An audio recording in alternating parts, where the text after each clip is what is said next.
You sit there and you thump your Bible and you say your prayers, and it didn't get you anywhere.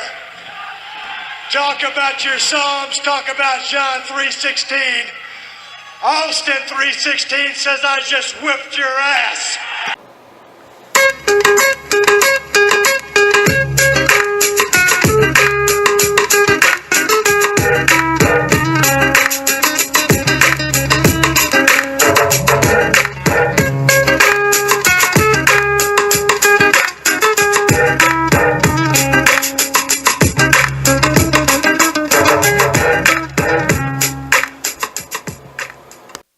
Kruger, what's going on? What's up, Egg? You're here early tonight. A lot to cover. We still might be here a while though. And we talk about this. I talk about this every week off the air. Every time I come down here, Luke takes over a little bit more of the room. Yeah, he's got half of the basement now. Lee brought another bucket of toys down here, so One day I'm waiting just to come in here and the little guy's ready to podcast with us. Hopefully it's a few years off, but it's just funny the transformation. Like, remember when the bar was there? And it is funny, yeah, huh? I did. The bar was down here. Less pictures on the walls. It's funny. Toys. So I have that extra room, and I put some pictures up, but I still have a ton that aren't up. And Paisley likes to go in there, and I have like some autographs, some like replica stadiums that are kind of nice. And one day she went in there, and I have a helmet, like one of those like Red Sox helmets that you used to get the ice cream in. Oh yeah. So she takes it out, puts it on her head, and starts walking around. It's signed by Jim Rice. So Jen's like, she keeps playing with your helmet. I'm like, what do you mean, that one? And she walks out with it. And I go, Jen, what are you doing? She's like, why? I go, that's Jim Rice. She's like, okay. I'm like, he's in the Hall of Fame. That's great. That's great. Yeah, holidays fast approaching, Christmas fast approaching. We got a lot to cover. Right off the bat, Pete Rose. Yep. You'll know this better than me. He went through he's been banned from baseball. Correct. Since early 90s, mid 90s. I want to say it was 89. Okay, yeah. Late 80s. Yeah. And he applied for a reinstatement with the new baseball commissioner. And I think he's done this multiple times. I think he just thought with the new commissioner, maybe something will change. Okay, so back when he was playing and coaching or managing, he was betting on the games he was involved in. Correct. Whether it was win or lose, he denied it for a very long time. He finally came out and admitted it. Yep. And it seems like over the course of the last few years, he's admitted more. Yep. As time's gone on. Yeah. Whether he thinks that will help him get reinstated. Long story short, his appeal gets denied. Mm-hmm. He is still banned from baseball. Yep. Thoughts on the whole situation, because he is the all-time hits leader in baseball. Over 4,000, over 4,200. 4,256. Yeah, I think. yeah. I think that's the number. That number probably will never. And quite frankly, right now it's not that close. It's not like there's someone nipping at his heels with those hits. It's maybe if Ichiro was like 35. Yeah, but he's. So what do you think about the whole Pete Rose thing? I mean, so the story that I read was one of the big reasons that he wasn't reinstated was when they originally met, he denied that he still gambled. He said he doesn't gamble on games anymore, bet on games, which is, I guess, is false. And then they met again, and he changed his story and said, I do, but I do it legally, like, on whatever. Vegas or whatever, legal, DraftKings. Yeah, exactly. As long as you're not in New York. For me, I think it's sad because I think it's just tell the truth. And I think if you tell the truth, you're always going to look, would he have been reinstated? No, but I mean, he just keeps wrapping himself in these lies. Do you think that's a big reason why he's not back in, is because he didn't just come clean back when he had the chance to? I don't know if he'd be reinstated, but he definitely would have a really good shot to be reinstated. Yeah. Because if you had just said, think about it. So if you're Manfred and he said, yeah, you know what, I still bet on games. I do it legally. There's a lot of people in this world that bet on games. You might not reinstate him, but it's better than lying, well, Let me ask you this. He admitted to betting legally on baseball. Yep. Chances are based off of his track record, he's probably doing a little bit more than that. Yep. Which we'll find out in a year or two. Yeah. He's back involved in the game. Yep. Whether it's pre-show analysis, talking to players, talking to managers. He was a big part of the All-Star game in Cincinnati this year. It was basically wrapped around him. So somebody brought this up on sports radio, local sports radio this week. Do you have a problem with him being allowed close to the game? I know Manfred said he can be involved in team affiliated. Yep. You know, like he was honored at the All-Star game. Yeah. Anything he does has to be approved through the commissioner. Yeah. Yep. Essentially. But if he's still betting and maybe he's getting some inside information on players' injuries, on strategy. And then when you bring that up, the first thing I was thinking is I don't have a problem with him doing pre and post game, but you bring that stuff up, and what if he knows something about guys?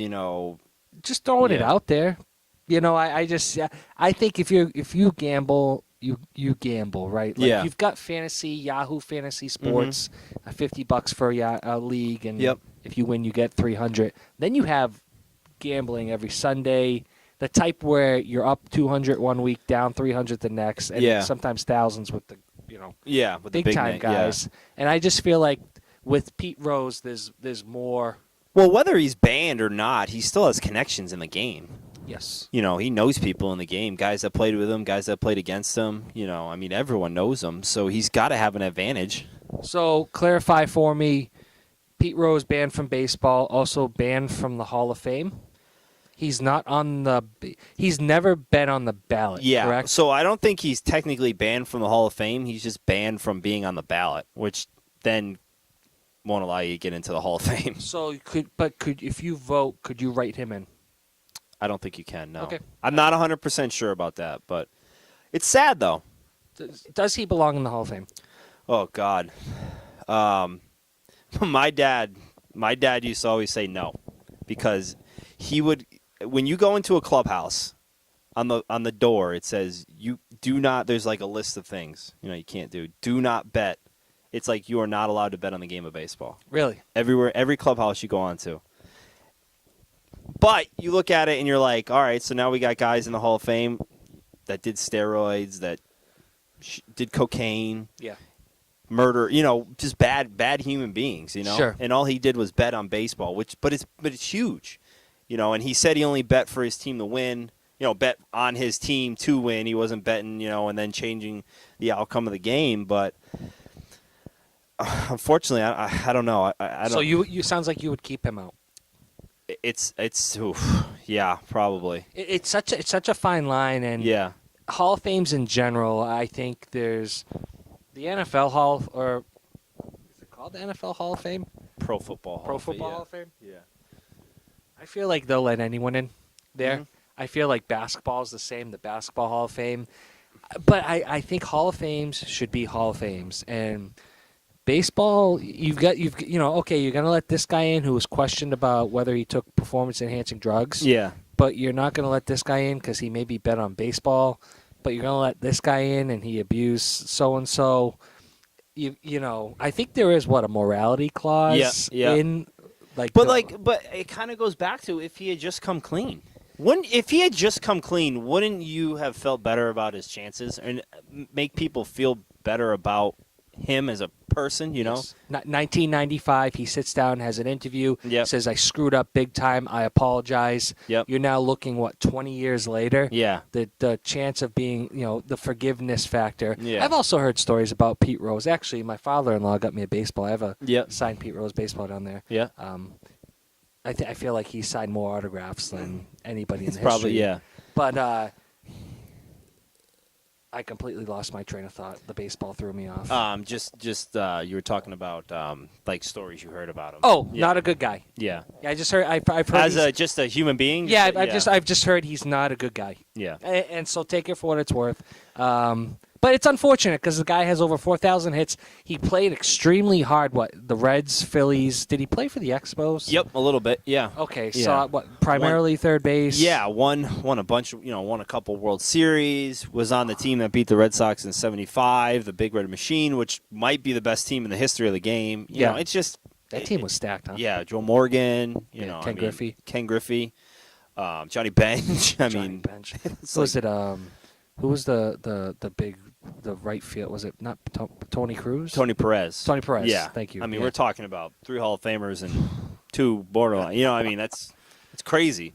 Yeah. And it's just it's sad because you really look at, you've got guys like Pete Rose, Barry Bonds, Roger Clemens. And obviously, Bonds and Clemens are for different reasons. Those are 3 of the best in the history of the game, and they're not going to be in the Hall of Fame. Well, I mean, so baseball, the voting is everyone's.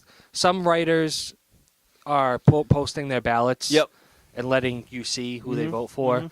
I got a feeling that it's going to start to.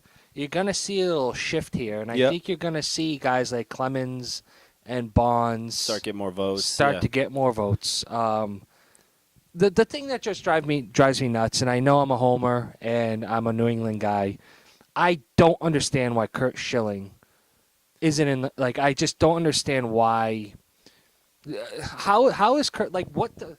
We could have an hour-long podcast about this. The Hall of Fame. Yeah, I'm so confused about how.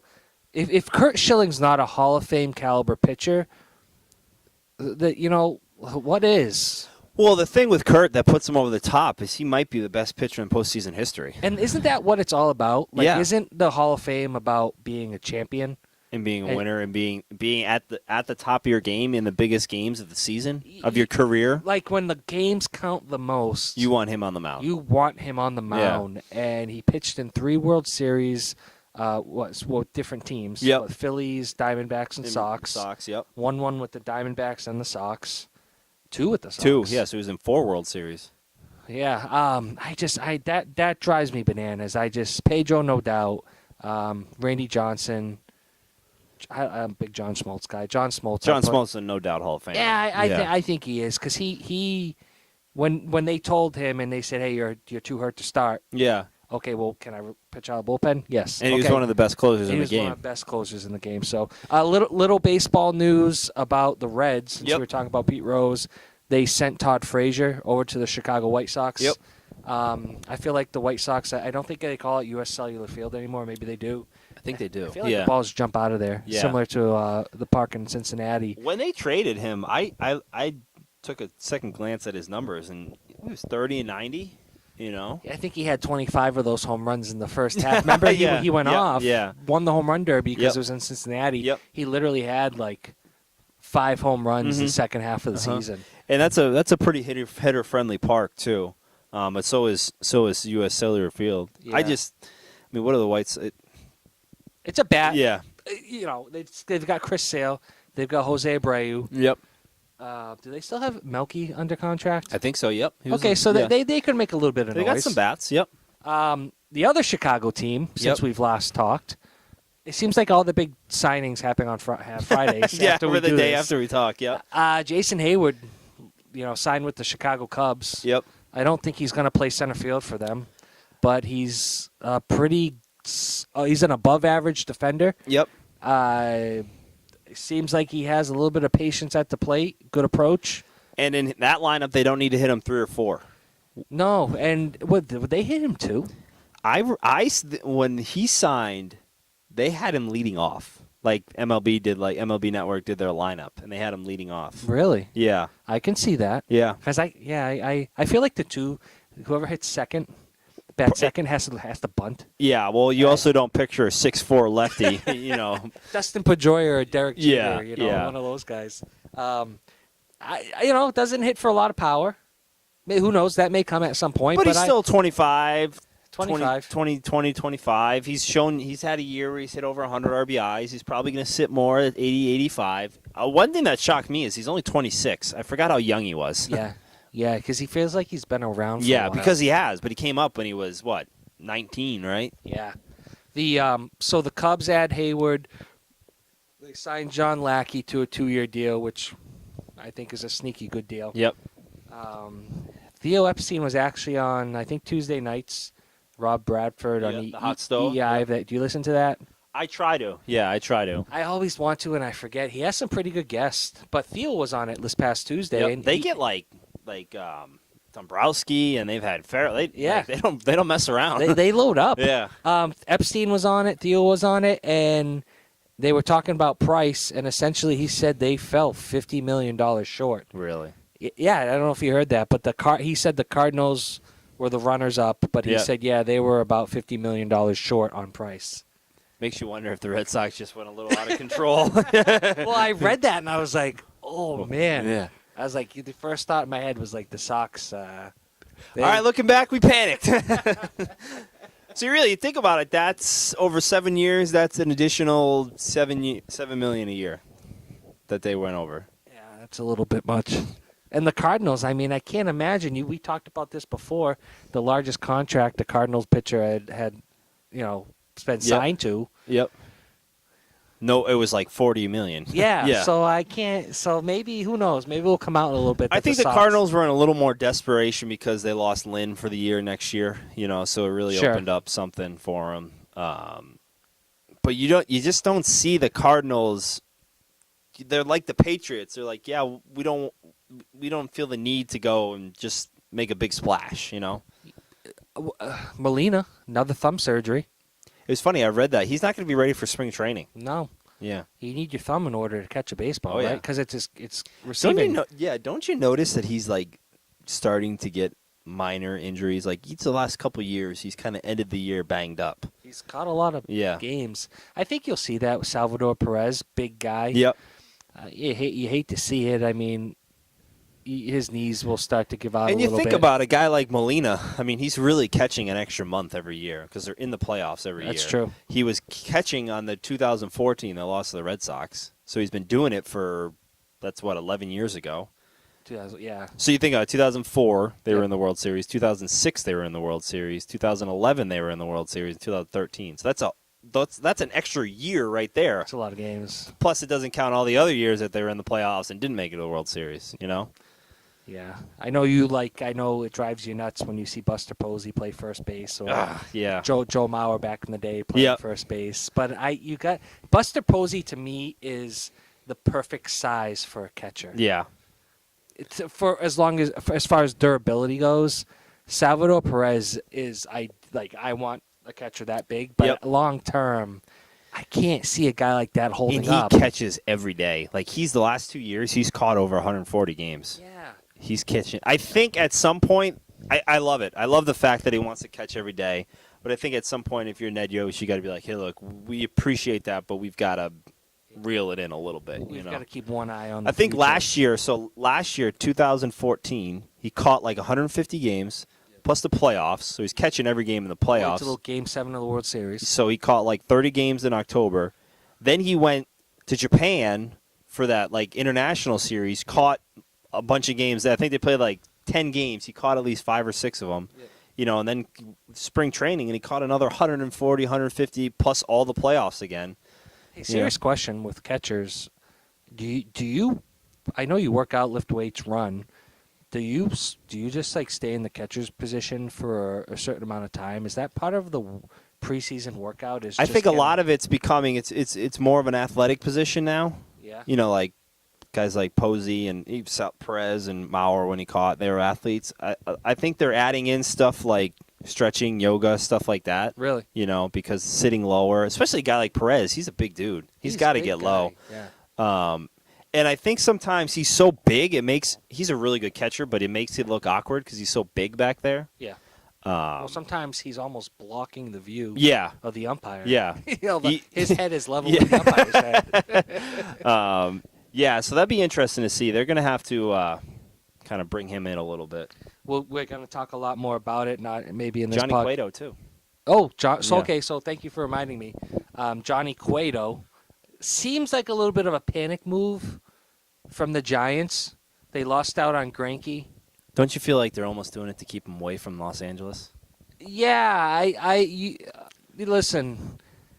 Okay, I don't want to say it. Johnny Cueto does not fit the San Francisco mold. Yeah. I forgot they got Samardzija. Yep. Who you're high on. Yep. So you're looking at really Bumgarner, Cueto, Samardzija, Kane will come back, and Peavy's your 5. and Peavy. Okay, all right. You got the stud. You got the 1A. Now let me ask you: do you like Johnny Cueto better if he's your number 3 starter? Yeah, absolutely. Yeah, if he's not even if he's my 2. Yep. Let's say Samardzija steps up. He finds a home in San Fran. Well, we can both sit here and say Bumgarner and a healthy Kane are better than Johnny Cueto. Well, what are you gonna yes. Bumgarner Yes. is better than Johnny Cueto. Yes. Period. So 10 he's times not over. your ace. You already had your ace. He's been your ace for 2 or 3 years. Yes. See, the funny part is, out of all 5 of those starters, Bumgarner makes the least. He's the best and he makes the least. It's like Johnny Cueto's at 21, Kane's at 20. Oh, Kane's at 20. Remember they signed him that huge extension. Oh, And then you have Samardzija at 19, Peavy's at like 13 and a half, and Bumgarner's at like 7 or 8. Oh man, that's great. I think I like it better because he doesn't have to be the guy, the ace. I think you're right. I think they a little panic because they wanted to get Greinke. But you look around now, the Dodgers are backing out of the Iwakoma deal. Yeah, what's going on with that? His physical, he failed his physical. What did they say? What? No, I didn't read. Y.E. Chang is asking for 5 years, $100 million. Okay. Baltimore pitcher. Yeah. Which, I mean, he's been a nice 2 or 3. Let me put it this way: I would have rather overpaid for Zach Greinke Yep. than not underpaid, but paid less for Johnny Cueto. Yeah. And you're still giving Johnny Cueto a lot of money, but I just feel like he's gonna throw a pitch in spring training. Yeah. And either his knee's gonna pop because he's doing a twisty twirly on the mound, or his shoulder's gonna just rip off. And Greinke, I don't feel like that's gonna happen. A little more physically, you just feel stronger, a little more, Okay, mechanically. can I make a? I'm not gonna make it. I'll save it for another podcast. Okay. We'll see. I think that I would have rather seen the Giants spend money on a bat, on a Cespedes, on a Zobrist. Mm-hmm. I feel like they're always lacking that one bat. Yeah. Mm-hmm. I hate to say it, but since Bonds left, they haven't really had, like, Brandon Belt. Well, you always had Posey, but no one, Pablo was there, Posey was there. But you get some, like, to get another power bat to go. How about like a Posey. Justin Upton? Yeah. NL West should be interesting. I'll say that much. We're going to be staying up late watching some baseball. Okay. Cubs favorites to win World Series? Right now, yes. Really? Yeah. I mean, you think so? They're loaded. We're going to have to get into our predictions, but... I mean, they're loaded. You think so? Mm. Okay, we'll see. I mean, you've got Lester, Arrieta, Lackey. Don't sleep on the Diamondbacks. I mean, the Diamondbacks are really good. Honestly, I think the Dodgers are a third-place team. I think they're Padres last. I don't want to get into predictions too much. We're going to talk about predictions. Rockies would be last. Oh, Rockies. I forgot. Yeah. I forgot about the Rockies. Yeah. I feel like they should be in the Central. Anyways, hey, other random news, switching gears completely. UMass Athletics decided to honor former coach John Calipari. Yep. So they had a big event Tuesday night. I think it was last dinner. night, wasn't it? Well, they had like a dinner meeting and then Tuesday a game night, last night. and then a game last night. So he was in town for a couple days. Yeah. Did he just leave his team? Yeah, I don't. Are they on break? I know. I was telling my wife this because we were talking about it at the UConn game. Is a lot of teams this time of year they take this week off or around this time because they got like finals and stuff. So Yeah. they'll play like on a Saturday and they won't play again until like next Sunday. Okay. So they're probably in finals. I don't know how Yeah. much studying is going on, but None. Yeah. But what's your take on that? Because Calipari, I couldn't even tell you. He was at UMass for a few years, huh? yeah. Back in the early 90s, I believe I it believe was. it was his first year. It might have been 89, but his last year was 95, 96 when Yeah. they were in the Final Four. So they made it to the Final Four. Correct. Did anything get vacated? All of it did. All of it did. Yeah. So they raised a banner last night. They don't have a banner for the Final Four in the Mullen Okay, so Center. they don't have a banner for the Final Four, but what's your take on the whole honoring John Calipari to begin with, but then doing it now? Like, why now? He's still an active coach with Kentucky. Team. Yeah. Why? The only thing I can think of is I believe he was just, put in the Hall of Fame. Okay. Which is weird in basketball because you can still be coaching and be in the Hall of Fame. Yeah. Pitino's in. Calhoun was in when he was still coaching. Sure. All those guys. How do I feel about it? All right, so here's my thought is, and we never experienced this being at a big school, but just the excitement around the program probably then was pretty cool. Like, being able to go to all the games. Marcus Camby was playing, all those guys. It's weird. Honestly, it's really, really weird how they can acknowledge the coach but not the players. Technically, they can't acknowledge the players, and they don't. But the players were there with him. That's what I'm saying. And they're taking They pictures. don't acknowledge Marcus Camby. They don't, and Camby was the big name that was there. I don't know. Why now? Like, what all of a sudden? It struck me, maybe it has to do with the Hall of Fame, but it just struck me as bizarre. And I don't understand. He was there when he went in, because obviously Amherst is near Springfield. When he went into the Hall of Fame, he was on campus, and he tweeted out something. I guess they just built a new basketball facility, like not where they play, but like a practice facility. And he took a picture of it, and Calipari tweeted out like, hey, if you don't come to Kentucky, make sure you go to UMass. This is the place to be, or something. It was just weird. It's it's like UMass is maybe a middle-of-the-road Division I program now. I almost feel like there's a deal on the side where like, hey, John, we're going to come in for a couple days in December. We're going to honor you. Maybe we'll throw you a little bit on the side. Yeah. If you could maybe send out a few pictures on Instagram, on Twitter, if kids can't go to they want to stay close to home. Well, we talk about it with the NFL, the business side. No matter what is vacated, wins, losses, people aren't acknowledged. The school doesn't have to give back the money that they earn from that team. Yeah. That all the money from all those sold-out games. So he certainly helped him in the pocket, that's for sure. And it helped his career because, that was kind of his stepping stone. Isn't that bizarre, though? Every school he's ever been to, after he's left, there's been some issues, type of issue, some type of scandal having to do with players. And listen, how does it happen everywhere you go, and then every time it happens, you say, I didn't know anything about it? Yeah. Because it happened somewhere else. So essentially, he's surrounding himself with coaches who screw up. Yeah. And of course he's going to get blamed, but I just don't understand how, you don't pull your coaches aside and say, listen, don't do this. Yeah. Don't do that. Do not, I feel like those conversations don't happen. Yeah. So when a issue comes up, Calipari can go, I didn't know anything about it. It's rather out of sight, out of mind. Yep. I didn't see it, so... And he's not. Maybe he's telling the truth, but it's almost pleading ignorance when you have the chance to know what's going on. What are your thoughts on the Calipari thing at UMass? I think it's really weird. That's my only thought. I saw pictures, and there was a couple of things on Twitter of some interviews after, and it just why now?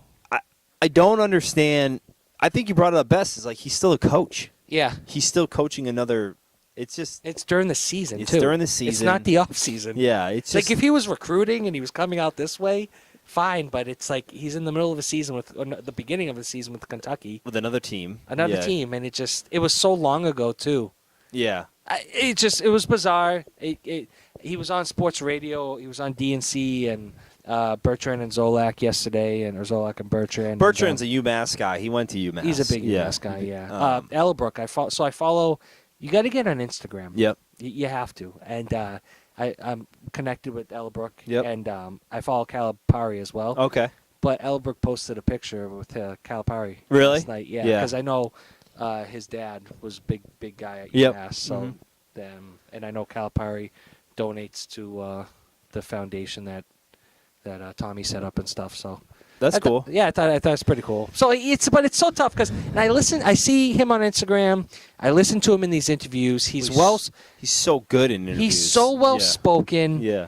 And I just want to be I want to give him a hug and be like, oh man, it's okay. Yeah. I like you. But then I don't know. I don't know him personally, but you see some good. He does do a lot of good things, and Then you watch him play a game against like Rick Pitino, and you just want to take a shower afterwards. You feel so dirty. Rick Pitino makes John Calipari look like the Pope. Squeaky. Rick Pitino is like the slimiest of all slimy people I've ever. Yeah. He is. He's super slimy. Let's hit on this real quick because last Thursday when we met, the Celtics and Warriors were going to play. Yep. The following night, I predicted the Celtics would win. I think you said they would win as well. Yep. A lot of hype. A lot of hype going into the game, and not only did the game live up to the hype, Yep. it surpassed. It was outstanding. Double overtime? Yeah. Are you kidding me? And the Celtics didn't win. Yep. But I was down here by myself. There were times where I was pacing. Yep. Times where I muted the TV. Times where I was yelling at the TV. Yep. I haven't been that into a game in a very long time. The Warriors bring the best out of you. They bring the best, and there's a certain swagger and magic about them that I can't. I watched the Celtics and the Cavaliers game this past Tuesday night. It wasn't the same. Thinking it was going to be like, all right. Yeah. It was a dud. Yeah. Celtics scored like 70-something points. LeBron's just like flopping and crying to the ref. It was against the Warriors. It was like 125 to 119. Yeah. Finals. It was just points, comebacks, this and that.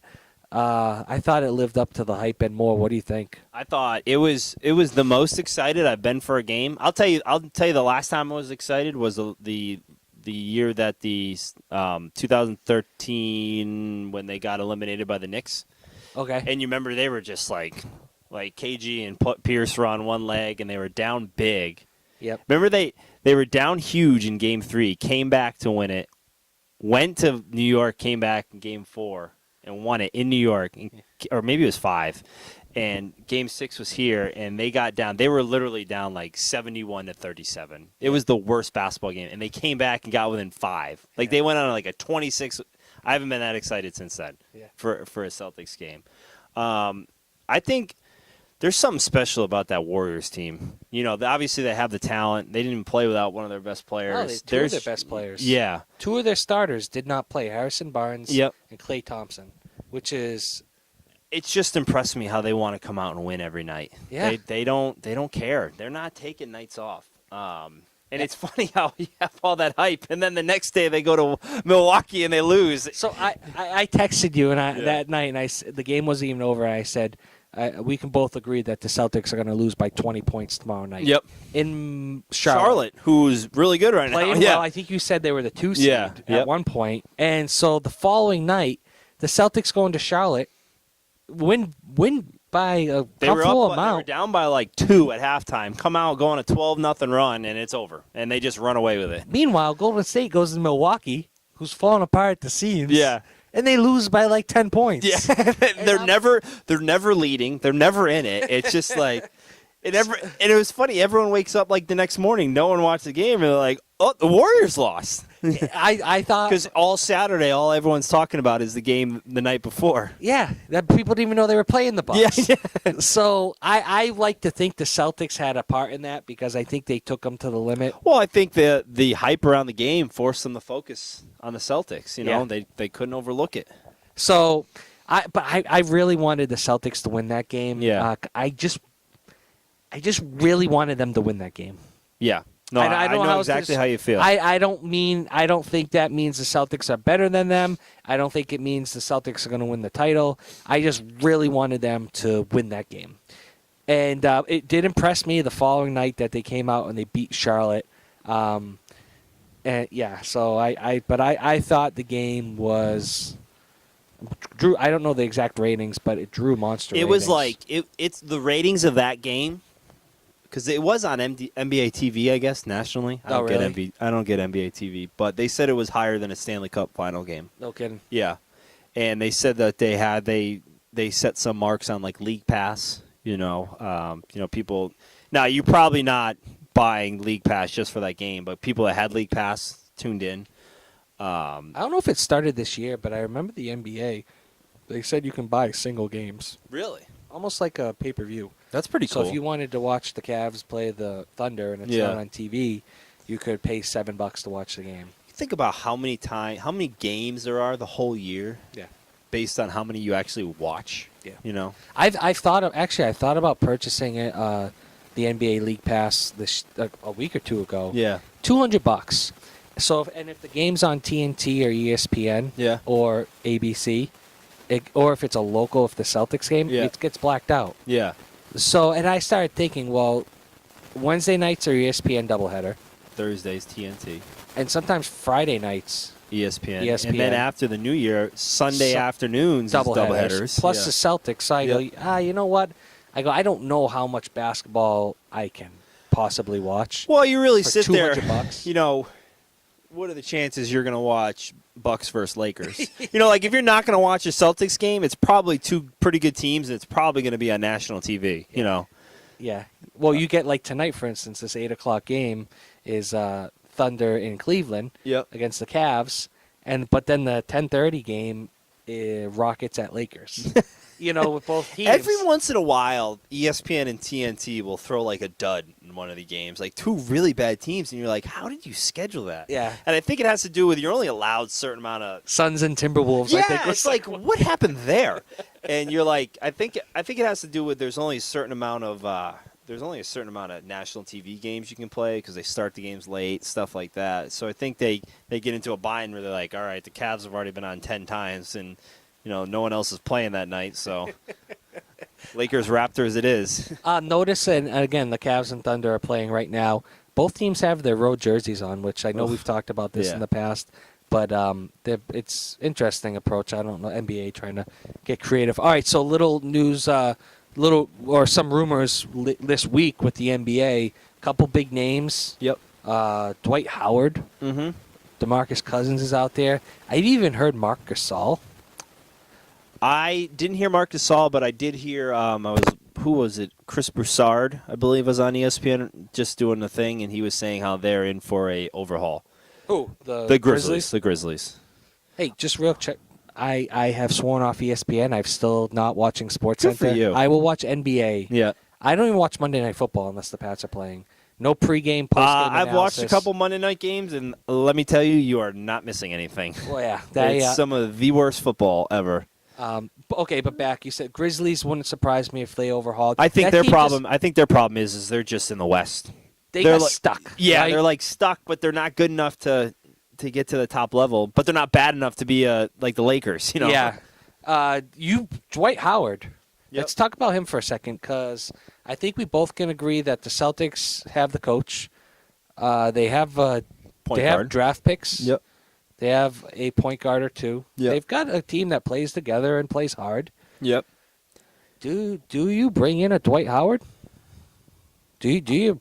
My emotions on Dwight Howard, when his first couple of years, I hated him more than LeBron James. Really? I hated Dwight Howard. And then did he get traded to the Lakers or force his way out of Orlando? I want to say he forced his way out of Orlando, got traded to the Lakers, and then he became a free agent. Okay. And when he got traded to the Lakers, I hated him even more. And it was funky because he got traded, and I don't believe he signed an extension. No, he didn't. Which kind of made, like, they just never got off on the right foot. So he went to the Lakers, and I started to hate him even more. And then he went to the Rockets, and he played a year, and I sat there and I said, you know what? Dwight's getting it.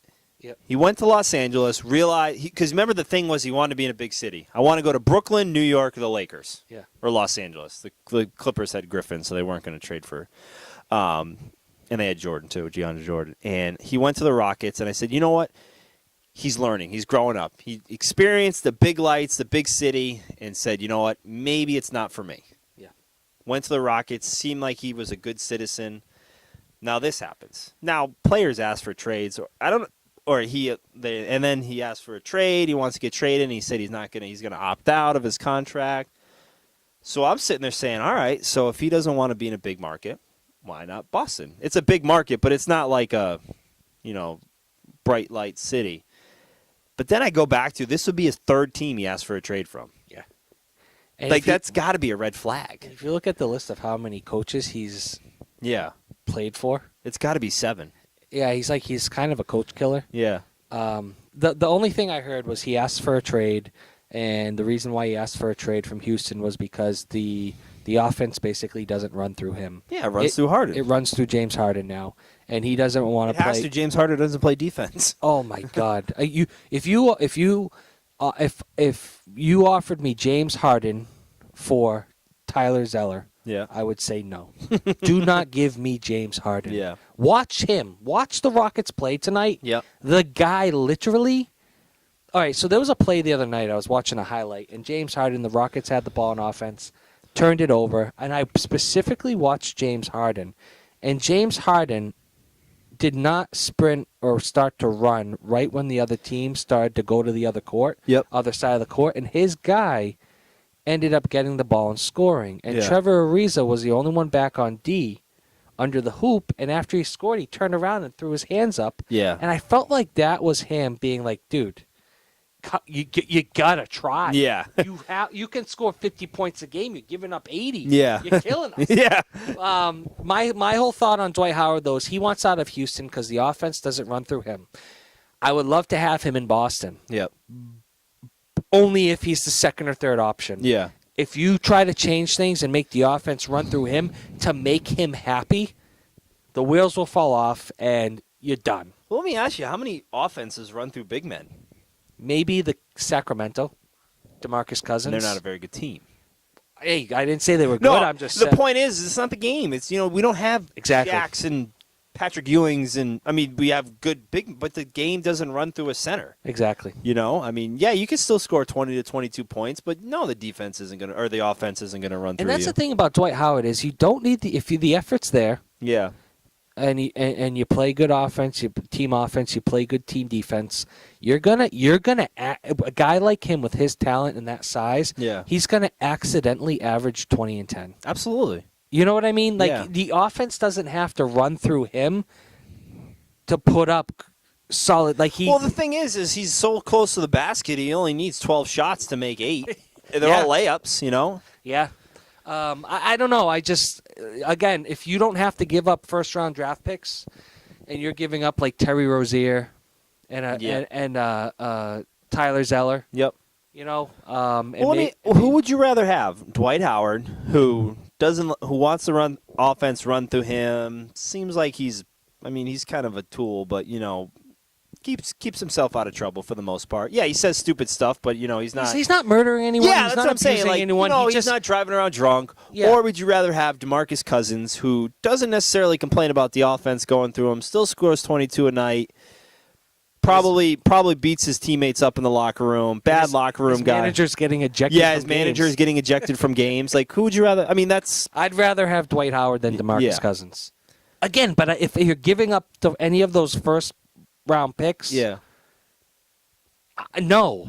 If you can give up a Rozier and a Sullinger, okay. Oh, I'd do that in a heartbeat. And I'm just throwing those. If you throw in Marcus Smart and Sullinger, or a Bradley, no, I would give up Isaiah Thomas.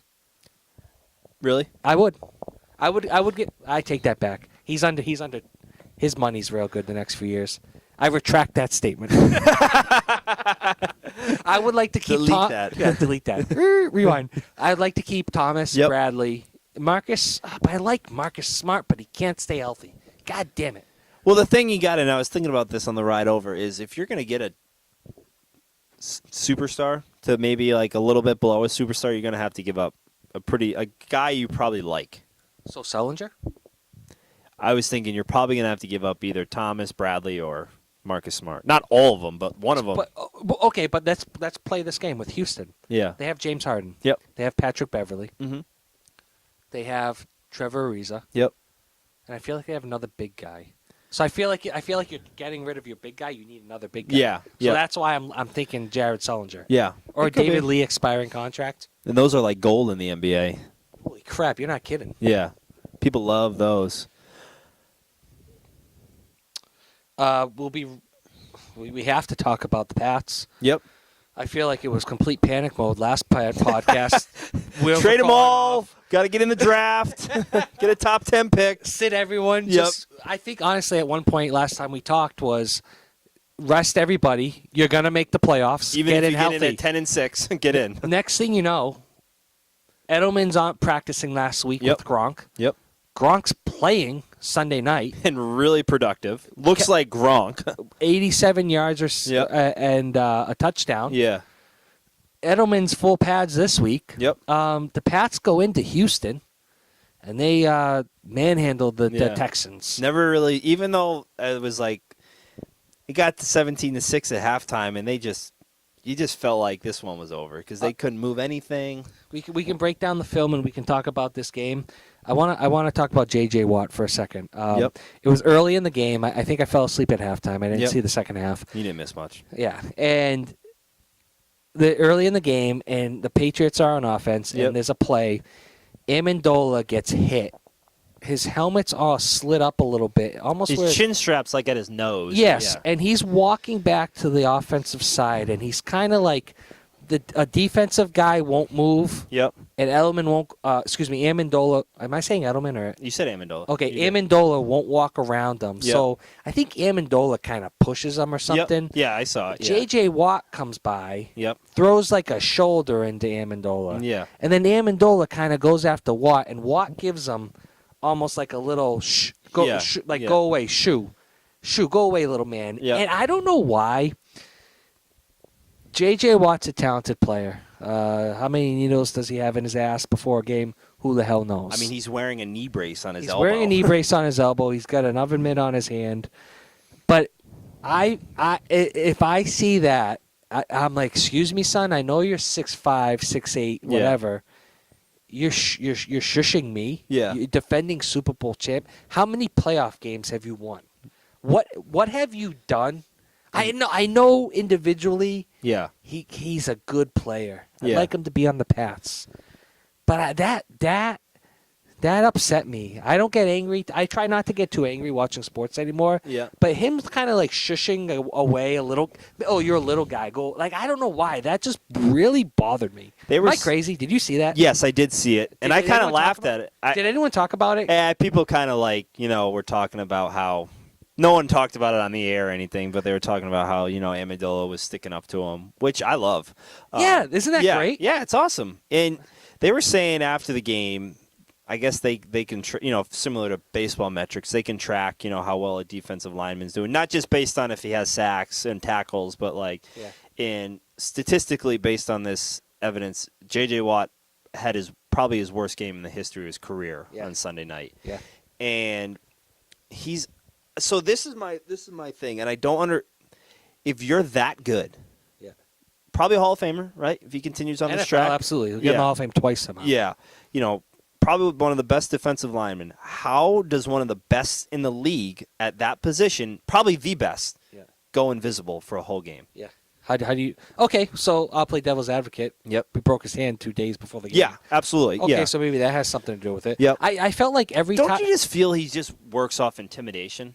Yeah, absolutely. I do. And the Pats just weren't intimidated by him. Yeah. They had a game plan for him, and they weren't intimidated, and they negated him. I feel like every time I saw Watt rush the quarterback or penetrate that offensive line, it almost was like he got where he wanted to go. Yeah. But the Pats were Brady wasn't there. Yeah. So it was almost like they were letting him by and then working around, assuming he's going to get in. It was real. I don't know how to explain it because I'm not a football.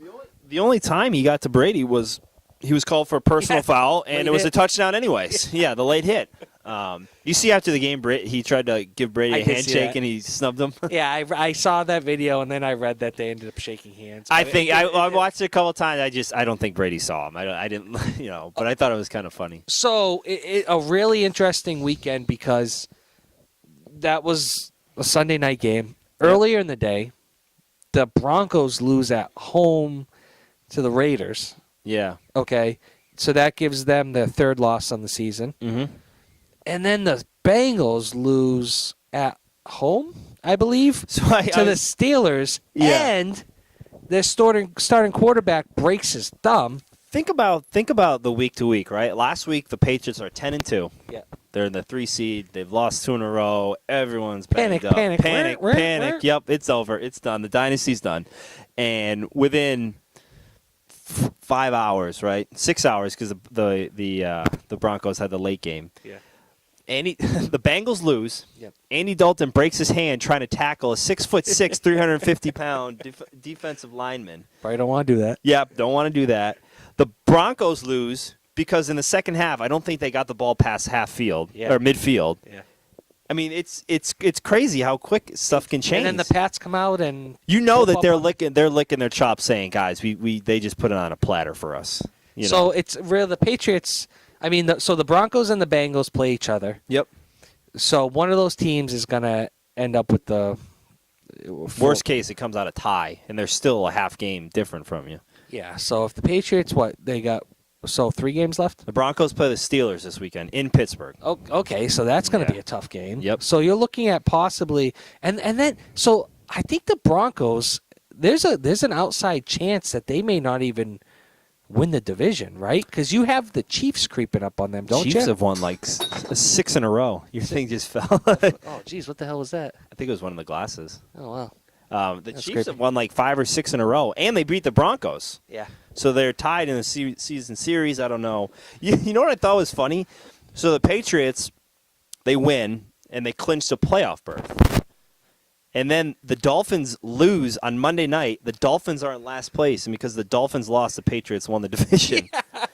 Well, the Tuesday morning, Brady was on DNC, and they said he essentially said he didn't find out until Tuesday morning when he woke up to check. Well, it's funny. NFL.com. I watched the whole game, and then I flipped over to the Patriots' fifth quarter, and on like the bottom line, rather than saying Patriots clinch playoff berth, it says Patriots clinch 7th straight division title, and I'm like, no, they didn't. Uh-oh. This is bad karma. Yeah. And then no one mentioned anything about the division.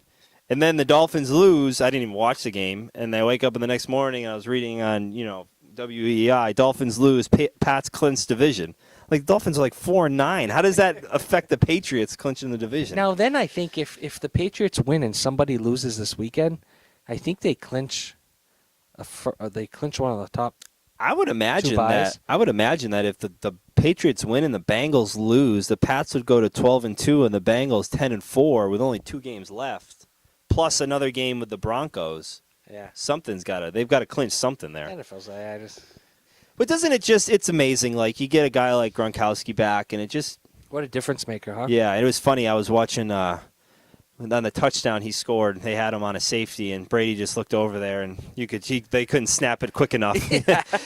And the 45-yard touchdown or the first catch Gronk had, it wasn't a touchdown. They said, They asked Brady after the game. They said, "What'd you see?" And he goes, "I saw Gronk on a linebacker." Oh yeah. He goes, "I saw Gronk on a linebacker, and I'm always going to give him a shot there." I'm sorry, is that the one where he fell down? Yeah, he's like Brady threw across the field. Yeah, and he's like, I know he fell down, but he's on a linebacker. I'll always give him a chance there. It just reminds you of how big of a mismatch he is for everyone else. Do you care at all about the whole Brady-Trump thing? No, I don't understand what's the hype is. So Tuesday morning, I think Tangway was on freaking filling in, and he was asking. He wanted Brady to clarify the Trump comments, and all Brady basically said, him and Trump are friends. Yep. He's been a good friend for a very long time. Talked about how they play golf. Yep. Brady was a judge at a beauty pageant way back in like the early 2000s. And Trump's been at games. He's been in the box with Kraft. All Brady said was, "I support all my friends." Yeah. So the New York Daily News puts on their paper Wednesday morning, Brady has no balls. And conveniently, Wednesday is when Brady faces the media. Come on, man. We're nitpicking. Who cares? I don't care. I don't know. Maybe somebody brought up the fact that Easley on the Patriots converted to Muslim earlier this year, and Trump is again. Not to get into too much politics, but why can't you just? There's plenty to talk about in football and sports. Well, I guess so. I mean, worlds are merging, right? Politics and sports. Yeah, we all have friends that that we're friends with, and just because we don't agree on certain things doesn't mean we aren't friends. Surprisingly, you and I we disagree on a lot of things. If we did a political podcast, we'd probably disagree, and it wouldn't be an hour and a half long. But 20 minutes. Yeah. But we disagree. It's just look, Trump has said some things that aren't the best, and quite frankly, I don't necessarily agree with. I understand. I like some of the things Donald Trump says. Yeah. I do. I don't. I don't understand. You can say them in a more constructive way. Yeah, exactly. So I think what he was trying to do is he didn't want to. He probably doesn't agree with what Trump said, but he didn't want to throw him under the bus either. Yeah. He didn't really care as a politician, just as a friend. Yes. Just saying, hey, he's a friend of mine. Probably shouldn't have said that, but we're still friends. So Kruger's voting for Donald Trump, but no, just kidding. But I actually like Bush, Jeb Bush. Oh boy. Okay, no more politics. Yeah. We just lost like 2 listeners. I'd be remiss if I didn't end the podcast on this note. Lindsay Sawyer wanted me to bring it up, so I'm going to bring it up. I will be the first person to jump down LeBron James's throat. Yep. He drives me bananas. Mm-hmm. More so because he has just so much talent in the world, and sometimes I just think somebody's got to say no to him. Yeah. And watching the game Tuesday night against the Celtics, he thought he should have been getting fouls called against him. Yep. He wasn't because they weren't fouls. He literally yelled at the referees. Yeah. And then they started calling fouls. Yeah. On the Celtics. Yep. There was one on Jay Crowder where Crowder literally, sorry for saying literally so much, he didn't touch him. Yeah. So, LeBron, you're bigger than everyone. You're better than everyone. We understand. Stop telling us, go out and play and do your thing. Just go out and ball. All right, so he basically what happened, Celtics game the other night, I believe there was a timeout on the floor. Yep. The Celtics honored a kid a teenager with special needs. Yep. Who was sitting courtside. They showed a video up on the big board. Yep. And LeBron, I think after the game he said he didn't catch all of it, but he saw it out of the corner of his eye. Yeah. And from what I thought, and correct me if I'm wrong, LeBron saw that he was wearing his sneakers, and LeBron made these sneakers with one strap. Yep. So if you have a hard time tying your shoes, your shoe, so he felt like he had a connection with the kid. Yep. I look at it as an honest-to-good gesture. After the timeout was over, he ran over, rubbed the kid on the head. Yeah. The reaction of the kid was priceless. Yeah. That's what it's all about. And they had him on something, and he's still on cloud 9. Come on, that is something that kid is going to remember, and for the rest of his life. Parents are going to remember, and I'm not going to buy into all that PR crap, and it was for him. And I listened to him talk after the game. He sounded pretty genuine. Yeah. Just want to give him a shout out because that's pretty cool. Those moments are cool. Well, I think he realizes that he can make a kid's life in 30 seconds of his. Not even 30 seconds. It was 10 seconds. And a lot of people were talking about in the press conference for the post game that he was saying, I did this and I did that and I made these shoes. Yes, he did, but he was also asked about them. Like if he had just brought it up, then you'd be like, but they were asking about it. And he's like, yeah, it was pretty cool because we made these shoes for, special needs kids that can't tie shoes or physically can't do it. And I just think it's cool just to give them your shoes. Who cares? So what happened? Was he wearing the shoes, or did LeBron give them to the what? I don't think he was wearing the shoes. Okay. I think he gave them to him just to give him his shoes, and it just ended up that he was wearing that's one of the reasons why they made those shoes. So the kid wasn't wearing LeBron's sneakers? I don't think so. I'm not 100% sure. I thought he was wearing the He could have been. But so LeBron took his sneakers off and gave them to him after the game? After the game, yeah. The ones he was wearing during the game? Yeah. See, I thought the kid was wearing the sneakers with one strap. See, that makes sense to me. Yeah.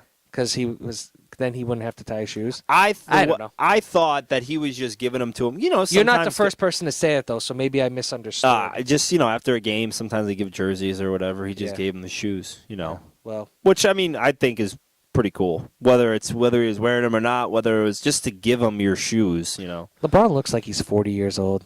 He's our age. He's got a birthday coming. He's got vacation. He's got vacation time coming up. He's got his birthday coming up. He's got to take his week. Remember last year he took the week off? Guys, I'm good. I'm going to pack it in for a week. I got things to do.